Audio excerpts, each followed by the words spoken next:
This is the before, and of course the existence of a before implies the eventual existence of an after, and that is what I'm chasing down today in this video. I'm gonna make modifications. I am gonna change the appearance of this guitar, the Fender Player II Jaguar, which I've had around for I think just over a month, maybe right around 2 months, something like that. But anyways, from the moment I laid eyes on the JPEG of this finish and other finishes that Fender sent me so that I could pick the one that I wanted, I had plans for this guitar.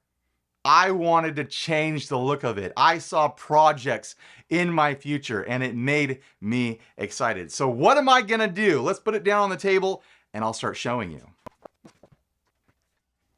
So first of all, I'm not a big fan of this great big black pickguard. It's not the size of it that bothers me, and it's not actually the cut of it. A lot of people have complained about this model of Jaguar because they hate that it's missing the top rhythm circuit plate up here and the pickup switching plate that usually goes down here. Those are not my reasons. My reasons for not liking the pickguard is the shiny black nature of it. It just shows off every single fingerprint. And I'm making video here. I've got lights all around me.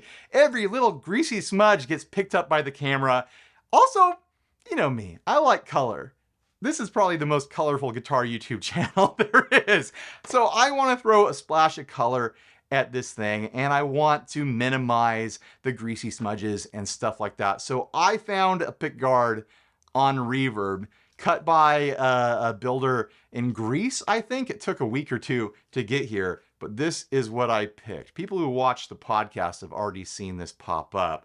So yeah, obviously I'm gonna have to shoehorn in a top plate in there and a different switch system as well. Hopefully I don't have to do too much wood modifications to get this in here, but look at that pickguard. I think that's gonna look slick. It's a really fun color, and it's one ply, which weirdly I'm a fan of. I love a one ply pickguard. There's something about it that's just kind of vibey to me. Not on every guitar, but some guitars just, they're fun with a one ply. So for the top plate, I ordered some blank plates from Rock Rabbit. I'll have a link down below.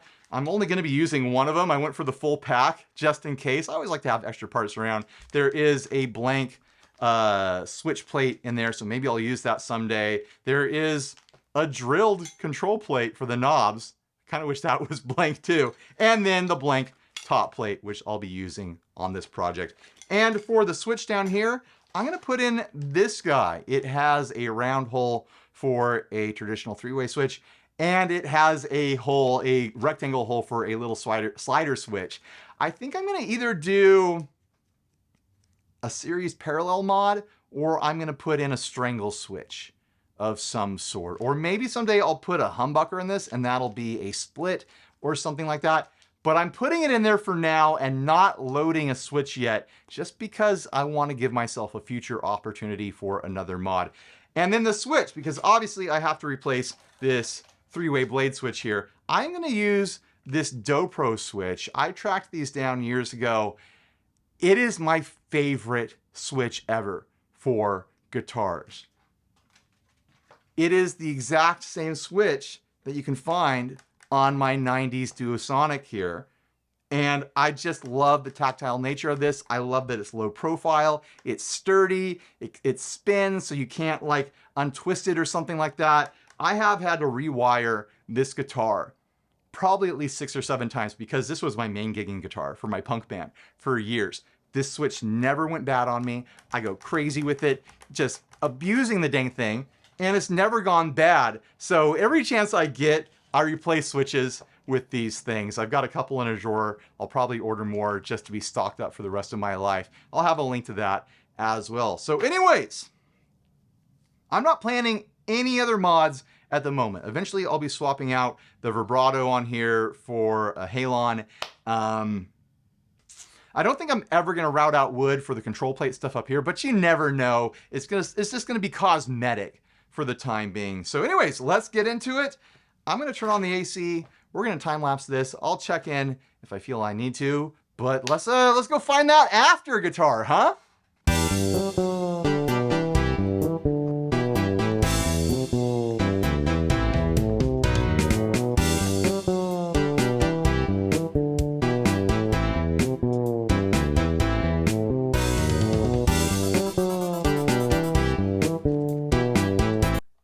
it looks like everything is gonna line up except for 2 holes.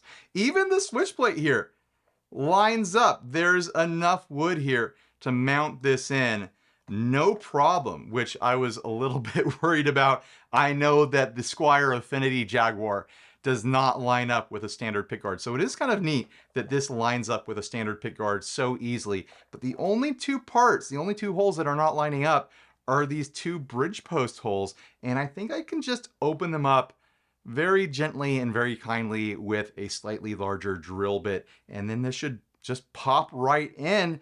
The real work going forward is going to be swapping this switch over and hopefully getting it right. Because it's a different type of wiring here, and I'm not sure I'll be able to track down an official diagram, but I'm going to try.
And here is the after. That top plate is a mirror. I could check my teeth in that thing. Look, I'm reflecting the monitor right now. Let's see if I can find the camera. Where's the camera? It's right in there. There's the camera lens. Oh yeah. Oh, it's a perfect mirror. I could check my hair, my teeth, and everything in there. Oh, that looks cool though. What do you think? Get the bar just right. Just, It looks like something a polar bear would play with that icy blue pickguard and the extra chrome. Now, I knew this thing had potential. What do you guys think though? What do you think of the look of it now versus the before? After, before, after, before. Which one do you prefer? And the fun thing is that with Jaguars, the pickguard's not attached to anything. I could swap out the pickguard every single time I change the strings if I want to. I don't even have to change the strings if I don't want to, because I can put a capo on the neck, unscrew this, unscrew the pickguard, and throw on a different Jaguar pickguard. Like this one would look attractive as well, just a little bit more standard, a little bit more boring. I like this blue one for the time being. Should I change anything else? What do you guys think I should do? So let's talk about issues I ran into and solutions I had to find along the way. I had to drill some extra holes because the single monolithic pickguard here does away with the need for some of the extra holes you have around here. This one right here, it doesn't need to exist. There's just enough wood for the screw to be held in, but it's just kind of floating there. I put it in just for the time being. I might have to mount a little piece of wood in there at some point just to give it something to hold on to, or I'll just pull it out because who cares if there's an extra hole there, right? You got to have tone vents, tone holes in your pickguard. This pickguard, yeah, I had to drill out the post holes a bit to get enough space for them to fit. Once the bridge is on, no one's ever gonna know sort of situation. Man. Oh, I did connect this little extra switch here to a fun little extra deal. I made it a kill switch for the neck pickup. I'll plug it in to show that off. So the concept here is that There it is in the neck position. Here it is in the bridge. If I flick on that kill switch for the neck, now I have a kill switch for the whole guitar.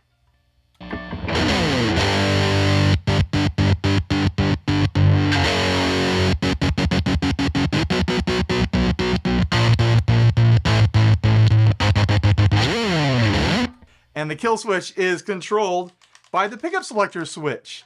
I can easily and quickly go back and forth with that if I want to. I just thought it would be a fun little extra thing to do, an easy thing to do while I work out whether or not I'm going to do a strangle switch there or a series parallel, etc., maybe some other wild option. I don't know. It's a placeholder, but it's, you know, it's plenty fun the way it is. Maybe I'll fall in love with it as it is. But also, like, looking at this is a really fun reversal. Like, it's not unusual to see a Fender offset that's like a seafoam green or a surf blue with a white pickguard. This is a white offset with a seafoam green or surf blue, whatever you want to call that pickguard. It's a reversal. It's a negative.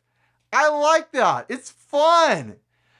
Other than that, like, nothing has changed. It's still functionally the same guitar for the time being anyways. Let's play it a little bit. Throw on some reverb from the True Spring.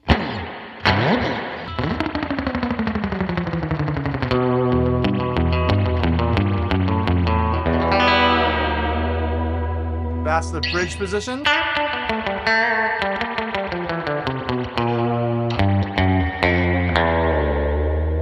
Here's the middle.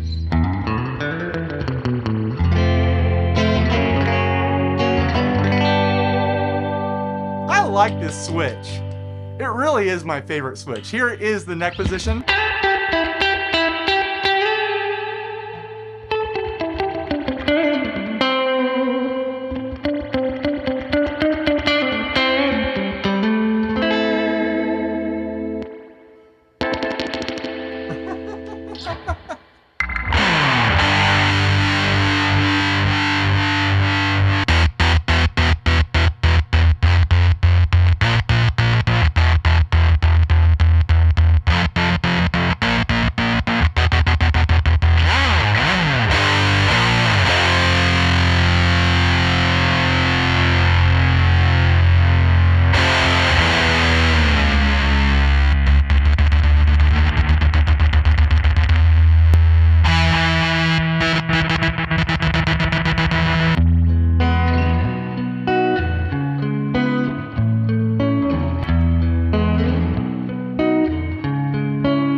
I was complaining about the fingerprints on that black pickguard, and now I've got all this chrome I've always got to polish.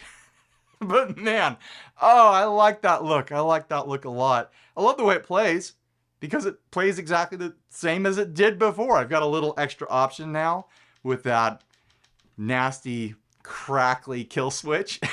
It's pretty fun with distortion and overdrive and fuzz and stuff, but clean, yeah, it's got a lot of crackle going on there. But it's a fun little option to have. I can swap it out with some other circuit at some point if I want to. But man, like, this just reconfirms why I love Mexican Fenders. I have a long history with Mexican Fenders, going all the way back to my teens. They've always been like great players, just great kind of modern, kick around the house, gig with punk shows, do whatever you want with them sorts of guitars that are cheap enough and have enough parts available. They're backwards compatible enough that you can get crazy with them. You can modify them. You can make them look different. There's all the parts in the world out there for them, as long as you're willing to get a little dirty with a drill or something like that. Move some wood around every now and then. But they're so much fun and they're so affordable. Oh man, I could wax poetic all day about Mexican Fenders. So yeah, I'm stoked. I'm glad I did this. It's opened up the door for unlimited modifications. I've been wanting a Jag I could modify in all sorts of stupid ways for a long time. I have my my Japanese Jag. It's not in here right now. That's what's missing. I'm missing the Jag right there. It's in the other room. I bought that thing hoping to do modifications on it. Like, oh yeah, you know, this is nice, but yeah, I'll do weird stuff to it. I just could never get past how much I adored it in its stock condition. But this just begs for it. This guitar is begging for wild and weird and stupid and irresponsible modifications. Who knows? Maybe someday I'll strip all the paint off. Or some other wild and stupid thing. I don't know. So huge thanks for watching. Thanks for sticking around to the end.